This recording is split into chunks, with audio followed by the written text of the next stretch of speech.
എല്ലാവർക്കും ഹിസ്റ്ററി ക്ലാസ്സിലേക്ക് സ്വാഗതം. നമ്മൾ ഇന്നിവിടെ പഠിക്കാൻ പോകുന്നത് 1908 മുതൽ 1913 വരെ ഇന്ത്യ ചരിത്രത്തിലുണ്ടായ പ്രധാനപ്പെട്ട സംഭവങ്ങളെക്കുറിച്ചാണ്. ആദ്യമായി ആലിപ്പൂർ ഗൂഢാലോചനയെക്കുറിച്ച് പഠിക്കാം. അതിനുശേഷം മിൻറ്റോ മോർലി ഭരണപരിഷ്കാരങ്ങളെക്കുറിച്ച് പഠിക്കാം. 1911 രണ്ട് സംഭവങ്ങളെക്കുറിച്ച് പഠിക്കാം. 13 ഗദ്ദാർ പാർട്ടിയെക്കുറിച്ച് പഠിക്കാം. ഇത്രയും കാര്യങ്ങളാണ് നമ്മൾ പഠിക്കാൻ പോകുന്നത്. നമുക്കത് ക്ലാസ്സിലേക്ക് വരാം. 1908 ആലിപ്പൂർ കോൺസ്പിരസി അഥവാ ആലിപ്പൂർ ഗൂഢാലോചനയിലേക്ക് പോകാം. ഓക്കെ, ആലിപ്പൂർ ഗൂഢാലോചന എന്താണ്? ആലിപ്പൂർ ഗൂഢാലോചന ഇന്ത്യൻ സ്വാതന്ത്ര്യ സമര ചരിത്രവുമായി വളരെ ബന്ധമുള്ളൊരു കാര്യമാണ്. എന്തെന്ന് പറയുന്നത് ആലിപ്പൂർ ഗൂഢാലോചന. എന്താണ് ഇതിനാസ്പദമായ സംഭവം എന്ന് ചോദിച്ചാൽ 1908 ഏപ്രിൽ 30. അപ്പോൾ ആലിപ്പൂർ ഗൂഢാലോചന നടക്കുന്ന സമയം എന്ന് വെച്ചാൽ എന്നാണ്? 1908 എന്നാണ് ഏപ്രിൽ 30. രണ്ട് വ്യക്തികൾ പേരോർത്തിരിക്കണം. ഒന്ന് ഖുദിറാം ബോസ്. ആരാണ്?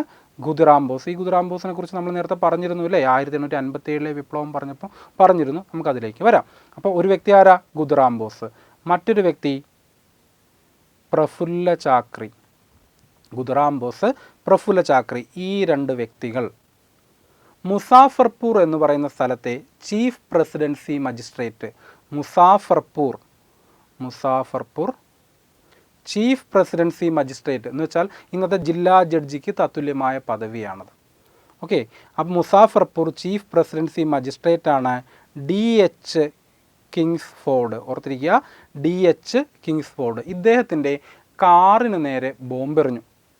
അപ്പോൾ 1908 ഏപ്രിൽ 30 ഖുദിറാം ബോസ്, പ്രഫുല്ല ചാക്രി എന്നിവർ Muzaffarpur chief presidency magistrate DH കിങ്സ്ഫോർഡിൻ്റെ കാറിന് ബോംബെറിഞ്ഞു. ഇദ്ദേഹത്തെ വധിക്കുക എന്ന ലക്ഷ്യത്തോടു കൂടിയാണ് ഇങ്ങനെ ചെയ്തത്. എന്നാൽ ഇദ്ദേഹം രക്ഷപ്പെട്ടു. പകരം ഡ്രൈവറും രണ്ട് ഇംഗ്ലീഷ് വനിതകളും കൊല്ലപ്പെട്ടു. ഇദ്ദേഹം കാറിലുണ്ടായിരുന്നില്ല. അതുകൊണ്ട് അദ്ദേഹം എന്ത് ചെയ്തു?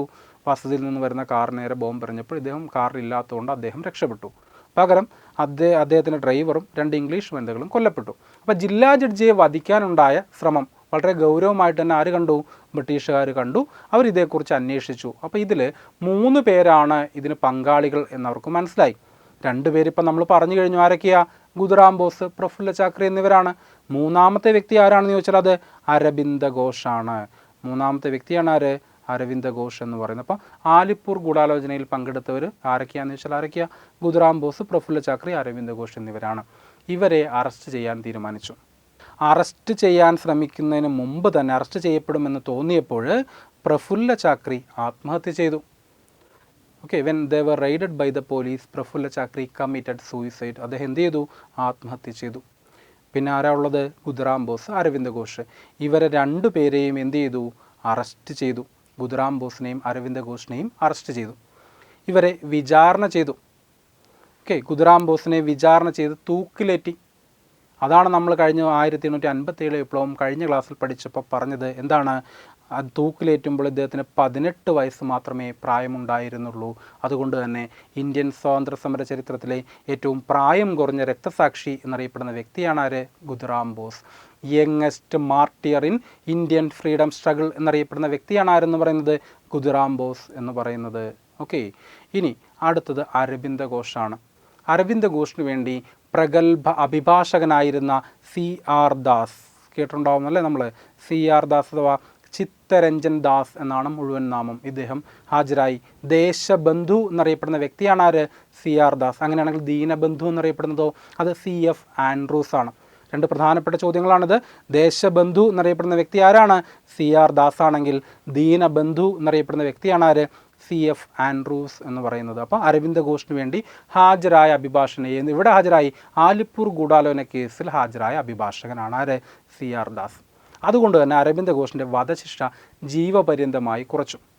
ഇത്രയും കാര്യങ്ങളാണ് നമുക്കവിടെ അറിയേണ്ടത്.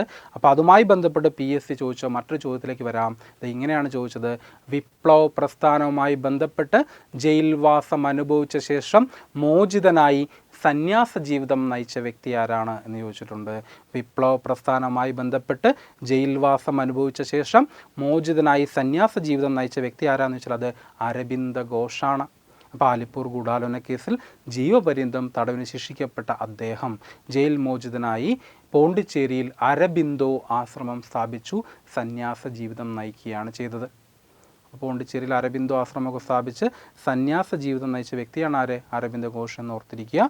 ഇനി ഈ നമുക്കറിയേണ്ട മറ്റൊരു പ്രധാനപ്പെട്ട ചോദ്യം, ഇന്ത്യൻ സ്വാതന്ത്ര്യ സമര ചരിത്രത്തിലെ ഏറ്റവും പ്രായം കുറഞ്ഞ രക്തസാക്ഷിയാണ് ആര്? ഖുദിറാം ബോസ്. അദ്ദേഹം ഏത് സമരവുമായി ബന്ധപ്പെട്ടിരിക്കുന്നു, അല്ലെങ്കിൽ ഏത് സംഭവവുമായി ബന്ധപ്പെട്ടിരിക്കുന്നു എന്ന് PSC ഒരിക്കൽ ചോദിച്ചിട്ടുണ്ട്. ഏതാണ്? 1908 ആലിപ്പൂർ കോൺസ്പിരസി അഥവാ ആലിപ്പൂർ ഗൂഢാലോചനയുമായിട്ടാണ് അദ്ദേഹം ബന്ധപ്പെട്ടിരിക്കുന്നത് എന്നോർത്തിരിക്കുക. ഇത്രയും കാര്യങ്ങളാണ് നമുക്ക് എവിടെ പഠിക്കാനുള്ളത്? ആലിപ്പൂർ ഗൂഢാലോചനയുമായി ബന്ധപ്പെട്ട് പഠിക്കാനുള്ളത്.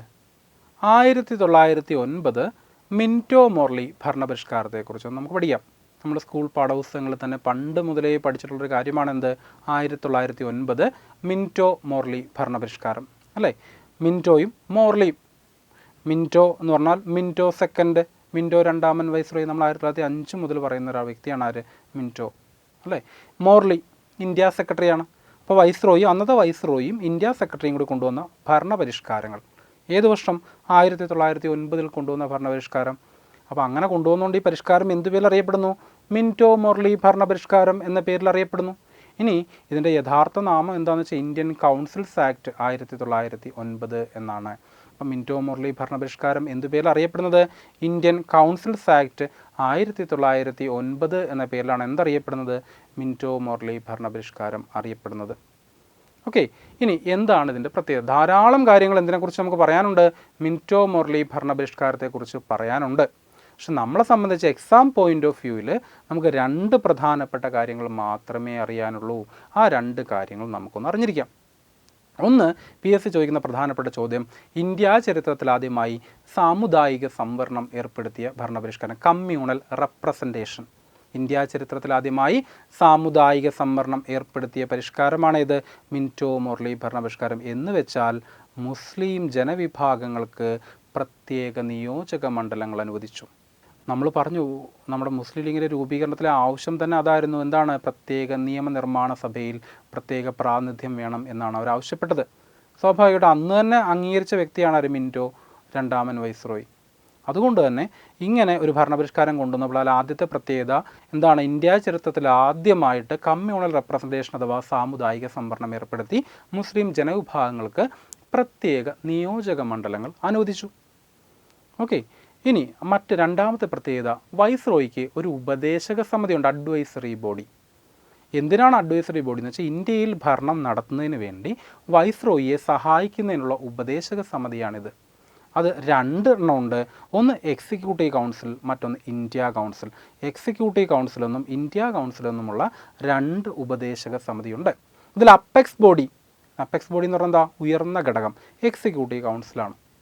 രണ്ടാമത്തെ ഘടകമാണിത് ഇന്ത്യ കൗൺസിൽ എന്ന് പറയുന്നത്. ഓക്കെ, ഇനി ഇതെന്തിനു വേണ്ടിയാണെന്ന് നമ്മൾ പറഞ്ഞു, ഇന്ത്യയിൽ ഭരണം നടന്നതിന് വേണ്ടിയാണ് എങ്കിൽ ഇതിൽ ഇന്ത്യക്കാരും ഉണ്ടായിരുന്നില്ല. അപ്പോൾ നമ്മളെ ഭരിക്കാൻ വേണ്ടിയുള്ള സമിതിയാണ്. പക്ഷേ ഇതിൽ ആരില്ല? ഇന്ത്യക്കാർക്ക് ആർക്കും പ്രാതിനിധ്യം ഉണ്ടായിരുന്നില്ല 1909 വരെ. ഈ മിൻറ്റോ മോർലി ഭരണപരിഷ്കാരത്തിൻ്റെ ഫലമായിട്ട് വൈസ്രോയിയുടെ എക്സിക്യൂട്ടീവ് കൗൺസിലിലേക്ക് ഒരു ഇന്ത്യക്കാരനെയും ഇന്ത്യ കൗൺസിലിലേക്ക് 2 ഇന്ത്യക്കാരെയും നാമനിർദ്ദേശം ചെയ്യാൻ തീരുമാനിച്ചു. 1 Indian member is nominated to the Viceroy's Executive Council and 2 Indian members to the India Council എന്നറിയപ്പെടുന്ന ഒരു ഭരണപരിഷ്കാരമാണ് ഏതെന്ന് പറയുന്നത്? മിൻറ്റോ മോർലി ഭരണപരിഷ്കാരം. അപ്പോൾ 2 പ്രത്യേകതകളേ ഉള്ളൂ. ഒന്നെന്താ? വളരെ എളുപ്പമാണ്. ഇന്ത്യ ചരിത്രത്തിൽ ആദ്യമായി സാമുദായിക സംവരണം ഏർപ്പെടുത്തി എന്ന് വെച്ചാൽ മുസ്ലിങ്ങൾക്ക് പ്രത്യേക നിയോജക മണ്ഡലങ്ങൾ ഏർപ്പെടുത്തി. മറ്റൊന്ന് എന്താണ്? വൈസ്രോയിയുടെ എക്സിക്യൂട്ടീവ് കൗൺസിലിലേക്ക് ഒരു ഇന്ത്യക്കാരനെയും ഇന്ത്യ കൗൺസിലിലേക്ക് 2 ഇന്ത്യക്കാരെയും നാമനിർദ്ദേശം ചെയ്യാൻ തീരുമാനിച്ചു. ഓക്കെ, ഇനി അവിടെ PSC ചോദിച്ച അഡീഷണലായി ചോദിച്ചൊരു ചോദ്യം കൂടി നമ്മൾ പരിചയപ്പെടണം. അങ്ങനെ വൈസ്രോയിയുടെ എക്സിക്യൂട്ടീവ് കൗൺസിലിലേക്ക് തിരഞ്ഞെടുക്കപ്പെട്ട ആദ്യ ഇന്ത്യക്കാരൻ ആരാണ് എന്ന് PSC ചോദിച്ചിട്ടുണ്ട്. അത് SP സിൻഹയാണ്. ഓക്കെ, വൈസ്രോയിയുടെ എക്സിക്യൂട്ടീവ് കൗൺസിലിലേക്ക് തിരഞ്ഞെടുക്കപ്പെട്ട ആദ്യ ഇന്ത്യക്കാരൻ ആരാണെന്ന് ചോദിച്ചാൽ ആരാണ്? SP സിൻഹയാണ് എന്ന് ഓർത്തിരിക്കുക. ഓക്കെ, ഇത്രയും കാര്യങ്ങൾ മാത്രമാണ് നമുക്കിവിടെ പഠിക്കാനുള്ളത്, മിൻറ്റോ മോർലി ഭരണപരിഷ്കാരത്തിൽ പഠിക്കാനുള്ളത്. 1909 മിൻറ്റോ മോർലി ഭരണപരിഷ്കാരത്തിന് ശേഷം പ്രധാനപ്പെട്ട സംഭവങ്ങളൊന്നും ഇന്ത്യ ചരിത്രത്തിൽ ഉണ്ടായിരുന്നില്ല. ഒരു പ്രധാനപ്പെട്ട സംഭവം പിന്നെ ഉണ്ടായത് 1911 എന്ന് നമ്മൾ പറഞ്ഞു കഴിഞ്ഞു. എന്താണ്? ബംഗാൾ വിഭജനം റദ്ദ് ചെയ്തു എന്ന് നമ്മൾ പറഞ്ഞു കഴിഞ്ഞു അല്ലേ. അത് 1911 ഹർഡിഞ്ച് രണ്ടാമൻ വൈസ്രോയിയുടെ കാലത്താണ്. ജോർജ് അഞ്ചാമൻ രാജാവാണ് ഡൽഹിയിൽ വെച്ച് പ്രഖ്യാപിച്ചത് എന്നെല്ലാം നമ്മൾ പറഞ്ഞു കഴിഞ്ഞു. ഇനി 11 വേണമെങ്കിൽ പറയാവുന്ന ഒരു സംഭവം എന്താണെന്ന് ചോദിച്ചാൽ, ഇന്ത്യയുടെ തലസ്ഥാനം കൊൽക്കത്തയിലേക്ക് നിന്നും ഡൽഹിയിലേക്ക് മാറ്റാൻ തീരുമാനിച്ചു. അപ്പോൾ ഇന്ത്യയുടെ തലസ്ഥാനം കൽക്കത്തയിൽ നിന്ന് ഡൽഹിയിലേക്ക് മാറ്റാൻ തീരുമാനിച്ചത് എന്നാണ്? 1911 11 ഡിസംബർ മാസത്തിലാണ്. ഇനി മാറ്റിയത് എന്താണെന്ന് വെച്ചാൽ 12 പക്ഷേ PSCയുടെ ആൻസർ സൂചിക പ്രകാരം ഇന്ത്യയുടെ തലസ്ഥാനം കൊൽക്കത്തയിൽ നിന്നും ഡൽഹിയിലേക്ക് മാറ്റിയത് 1911 കാണിക്കുന്നത്. പക്ഷേ ശരിയായ ഉത്തരം 1911 ഡിസംബർ മാസത്തിൽ മാറ്റാൻ തീരുമാനിച്ചു. 1912 എന്ത് ചെയ്തു? തലസ്ഥാനം കൽക്കത്തയിൽ നിന്ന് ഡൽഹിയിലേക്ക് മാറ്റി. അപ്പോൾ 11 ശേഷം 12 മുതൽ ഇന്ത്യയുടെ തലസ്ഥാനം എവിടെയാണ്? ഡൽഹിയിലാണ്. നാളിതുവരെ ഡൽഹിയാണ് ഇന്ത്യയുടെ തലസ്ഥാനം. 11 വരെ എവിടെയായിരുന്നു? കൽക്കത്തയായിരുന്നു എന്നുകൂടി ഓർക്കുക. ഈ രണ്ട് കാര്യങ്ങളാണ് 1911 നമുക്കറിയേണ്ടത്. ഇനി നമുക്ക് പ്രധാനമായും 1913 വരാം. 1913 ഗദ്ദാർ പാർട്ടിയിലേക്ക് വരാം. 1913 ഗദ്ദാർ പാർട്ടി. ഇനി ഗദ്ദാർ എന്ന വാക്കിൻ്റെ അർത്ഥം എന്താണെന്ന് ചോദിച്ചാൽ അത് വിപ്ലവം എന്നാണ്. ഓക്കെ, ഗദ്ദാർ എന്ന വാക്കിൻ്റെ അർത്ഥം എന്താണ്? വിപ്ലവം എന്നാണ്. ഇനി എന്താണ് ഗദ്ദാർ പാർട്ടി? ഇന്ത്യയുടെ സ്വാതന്ത്ര്യത്തിന് വേണ്ടി അമേരിക്കൻ ഐക്യനാടുകളിൽ രൂപീകൃതമായ ഒരു പാർട്ടിയാണ് ഇതെന്ന് പറയുന്നത് ഗദ്ദാർ പാർട്ടി. അപ്പോൾ ഇന്ത്യയിൽ നിന്നും കുടിയേറിയ ഒരു കൂട്ടം ആളുകൾ അമേരിക്കൻ ഐക്യനാടുകളിൽ സാൻ ഫ്രാൻസിസ്കോ ആസ്ഥാനമാക്കി സ്ഥാപിച്ച ഒരു പാർട്ടിയാണ് ഏതെന്ന് പറയുന്നത് ഗദ്ദാർ പാർട്ടി. ഒരു സംഘടന എന്ന് വേണമെങ്കിലും നമുക്ക് പറയാം. അതൊരു പാർട്ടിയുടെ രൂപത്തിലേക്ക് വന്നതാണ്. അപ്പോൾ ഗദ്ദാർ പാർട്ടിയുടെ ഹെഡ് ക്വാർട്ടേഴ്സ് എവിടെയാണെന്ന് ചോദിച്ചാൽ ഏതാണ്? സാൻ ഫ്രാൻസിസ്കോയാണ് എന്നോർത്തിരിക്കുക. ഓക്കെ, ഗദ്ദാർ പാർട്ടിയുടെ ആസ്ഥാനം എവിടെയാണ്? San Francisco. രൂപീകൃതമായതപ്പോൾ എവിടെയാണ്? United States of America, American ഐക്യനാടുകളിലാണ് എന്നോർത്തിരിക്കുക. ഇനി ഗദ്ദാർ പാർട്ടിയുടെ സ്ഥാപകൻ എന്ന് മാത്രം ചോദിച്ചാൽ അത് ലാലാ ഹർദയാലാണ്. ഗദ്ദാർ പാർട്ടിയുടെ സ്ഥാപകൻ ആരാന്ന് ചോദിച്ചാൽ ആരാണ്? ലാലാ ഹർദയാലാണ്. എന്നാൽ ലാലാ ഹർദയാൽ മാത്രമല്ല, പ്രധാനമായിട്ടും 3 പേരെ ഗദ്ദാർ പാർട്ടിയുടെ സ്ഥാപകരായിട്ട് പരിഗണിക്കുന്നത്. 3 അല്ല, ധാരാളം പേരുണ്ട്. പ്രധാനമായും നമ്മൾ 3 പേരെ പറയുന്നതാണ്. പക്ഷേ ഗദ്ദാർ പാർട്ടിയുടെ സ്ഥാപകൻ എന്ന് എടുത്തു ചോദിച്ചാൽ ആരാണ്? അത് ലാലാ ഹർദയാലാണ് എന്നോർത്തിരിക്കുക. ആരൊക്കെ ഉണ്ടായിരുന്നു? ലാലാ ഹർദയാൽ, സോഹൻ സിംഗ് ബക്ന, കർത്താർ സിംഗ് സരഭ. ഇനിയുണ്ട് റാഷ് ബിഹാരി ബോസ്. നേരത്തെ നമ്മൾ പറഞ്ഞപ്പോഴേ പറഞ്ഞു, റാഷ് ബിഹാരി ഘോഷിനെ കുറിച്ച് പറഞ്ഞു അല്ലേ. 1907 സൂററ്റ് സമ്മേളനത്തിൻ്റെ അധ്യക്ഷൻ ആരായിരുന്നു? റാഷ് ബിഹാരി ഘോഷ. ഇതാരാ? റാഷ് ബിഹാരി ബോസാണ്. ഓക്കെ, അപ്പോൾ ഗദ്ദാർ പാർട്ടിയുടെ രൂപീകരണത്തിന് നേതൃത്വം നൽകിയവർ ആരൊക്കെയാണെന്ന് വെച്ചാൽ ലാലാ ഹർദയാൽ, സോഹൻ സിംഗ് ബക്ന, കർത്താർ സിംഗ് സരഭ, റാഷ് ബിഹാരി ബോസ് എന്നിവരായിരുന്നു എന്നോർത്തിരിക്കുക. ഓക്കെ, അതിൻ്റെ സ്ഥാപകൻ എന്ന് മാത്രം ചോദിച്ചാൽ PSCയുടെ ഉത്തരപ്രകാരം പരിഗണിക്കപ്പെടുന്ന ആരെയാണ്? ലാലാ ഹർദയാലിനെയാണ് എന്നുകൂടി അറിഞ്ഞിരിക്കുക. ഓക്കെ ആണല്ലോ. ഇനി അവിടെ അറിയേണ്ട മറ്റൊരു പ്രധാന പ്രത്യേകത, ഗദ്ദാർ പാർട്ടിയുടെ ഫൗണ്ടർ സെക്രട്ടറി, സ്ഥാപക സെക്രട്ടറി എന്നറിയപ്പെടുന്നത് ആരാണ്? ലാലാ ഹർദയാലാണ്. ഗദ്ദാർ പാർട്ടിയുടെ സ്ഥാപക സെക്രട്ടറിയാണ് ആര്? ലാലാ ഹർദയാൽ. ഗദ്ദാർ പാർട്ടിയുടെ സ്ഥാപക പ്രസിഡൻ്റാണ് ആര്? സോഹൻ സിംഗ് ബക്ന. Founder secretary, founder president. Okay, ഇനി ഗദ്ദാർ പാർട്ടിയുടെ മുദ്രാവാക്യം എന്താണെന്ന് വെച്ചാൽ അംഗ്രേസി രാജ് കാ ദുഷ്മൻ എന്നതാണ്. അംഗ്രേസി എന്ന് പറഞ്ഞാൽ എന്താണ്? ഇംഗ്ലീഷ്. രാജ് കാ ദുഷ്മൻ, രാജ്യത്തിൻ്റെ ശത്രുവാണ്. ഇംഗ്ലീഷ് രാജ്യത്തിൻ്റെ ശത്രുവാണ്. അംഗ്രേസി രാജ് കാ ദുഷ്മൻ എന്നതാണ് എന്തിൻ്റെ മുദ്രാവാക്യം? ഗദ്ദാർ പാർട്ടിയുടെ മുദ്രാവാക്യം എന്നോർത്തിരിക്കുക. ഓക്കെ, ഇങ്ങനെ ഇന്ത്യക്ക് സ്വാതന്ത്ര്യം കിട്ടുന്നതിന് വേണ്ടി അമേരിക്കൻ ഐക്യനാടുകളിൽ രൂപീകൃതമായി പാർട്ടി 1948 ആയപ്പോഴേക്കും പിരിച്ചുവിടപ്പെട്ടു. ഇത്രയും പ്രധാനപ്പെട്ട ഇനി ധാരാളം കാര്യങ്ങൾ ഇനിയും നമുക്ക് വേണമെങ്കിൽ പറയാം. ഗദ്ദാർ പാർട്ടിക്ക് ഒരു മുഖപത്രമുണ്ടായിരുന്നു, ഗദ്ദാർ എന്നതായിരുന്നു. അതിൽ ഇന്ത്യയുടെ സ്വാതന്ത്ര്യ സമരത്തിന് വേണ്ടി സൈനികരെ ക്ഷണിച്ചുകൊണ്ട് രസകരമായ പരസ്യങ്ങളൊക്കെ ഉണ്ടായിരുന്നു. ഇങ്ങനെയുള്ള ധാരാളം കാര്യങ്ങളുണ്ട്. പക്ഷേ നമ്മളെ സംബന്ധിച്ച് എക്സാം പോയിൻ്റ് ഓഫ് വ്യൂവിൽ ഏറ്റവും പ്രധാനപ്പെട്ട കാര്യങ്ങൾ ഇത്രയേ ഉള്ളൂ. ആ കാര്യങ്ങളാണ് ഇപ്പം നമ്മൾ പറഞ്ഞത് 1913 ഗദ്ദാർ പാർട്ടിയുമായി ബന്ധപ്പെട്ട്.